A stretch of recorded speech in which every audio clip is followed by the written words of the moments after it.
বাড়ির উঠানেই খোঁড়া হচ্ছে ৩ সন্তানের কবর।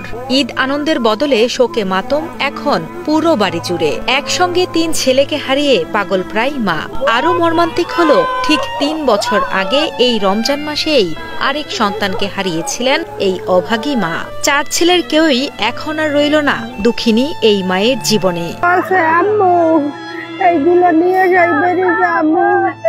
আমি কইছি আব্বু এখন সারা রাত জার্নি করে যাইছো একটু। পরিবারের সাথে ঈদ আনন্দ ভাগাভাগি করতে ২৯ মার্চ সকালে ঢাকা থেকে বাড়ি ফিরেছিলেন পিরোজপুরের মঠবাড়িয়া উপজেলার বাইশকুড়া গ্রামের নাইমুজ্জামান শুভ। ভোরে বাড়ি ফিরে ছোট 2 ভাই শান্ত ও নাদিমকে সাথে নিয়ে ঈদ উপহার দেওয়ার জন্য আত্মীয়ের বাড়িতে যাচ্ছিলেন শুভ।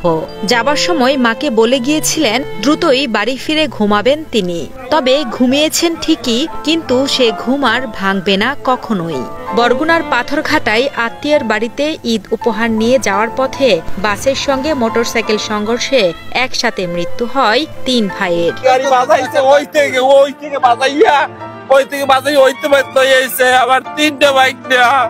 বিকট আকারে একটা শব্দ হয়েছে, তারপর দৌড়ে আসার পর দেখছি এরকম আপনার ডেড বডি পড়ে রয়েছে, কিন্তু আমরা গাড়িতে 2 জন পাইছি।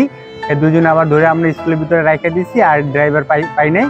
এই অবস্থা। আর আমাদের এই লাইনে যত দুর্ঘটনা ঘটে, 20টা দুর্ঘটনা ঘটে, এর ভিতরে 18টা ঘটে রাজীব পরিবহনের। 29 মার্চ সকালে বরগুনার পাথরঘাটা ঢাকা সড়কের রায়হানপুর ইউনিয়নের সোনার বাংলা এলাকায় ঘটে মর্মান্তিক এই দুর্ঘটনাটি। পাথরঘাটা থেকে ঢাকাগামী রাজীব পরিবহনের একটি বাস সোনার বাংলা এলাকায় বিপরীত দিক থেকে আসা একটি মোটরসাইকেলকে চাপা দিলে ঘটনাস্থলেই প্রাণ হারান মোটরসাইকেলে থাকা 3 ভাই শুভ, শান্ত ও নাদিম। নিহতদের পারিবারিক সূত্রে জানা যায়, কয়েক বছর আগে তাদের আরেক ছোট ভাই পানিতে ডুবে মারা যায়। একজন ডাকাতে আসছে 6টার সময়, বড়জন, আর 2 জন তো বাড়িতে ছিল। ডাকাতে আসছে হইলে গাড়ি নিয়ে বের হয়ে আইছে। ওর চাচার শালার ছেলেরা আর কি মনে হয় ঈদের কিছু দিছে, ওই দিয়েইতে যায়। যারা দাঁড়ায় না ঠেলতে যাইতে আছে, কিন্তু আরো 3-4 জন মিলিয়ে এখন আটকাই হেলাইছে।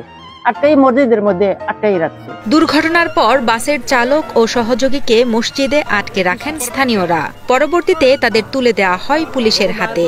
মরদেহ আইনি প্রক্রিয়া শেষে পরিবারের কাছে হস্তান্তর করা হয়েছে বলে জানান বরগুনা পাথরঘাটা থানার ভারপ্রাপ্ত কর্মকর্তা মোহাম্মদ মেহেদি হাসান। এখানে যে ঘটনাস্থলে আপনার এই যে একই মোটরসাইকেলে 3 ভাই, আপন 3 ভাই, ওরা কেরাতপুরের দিকে যাইতেছিল।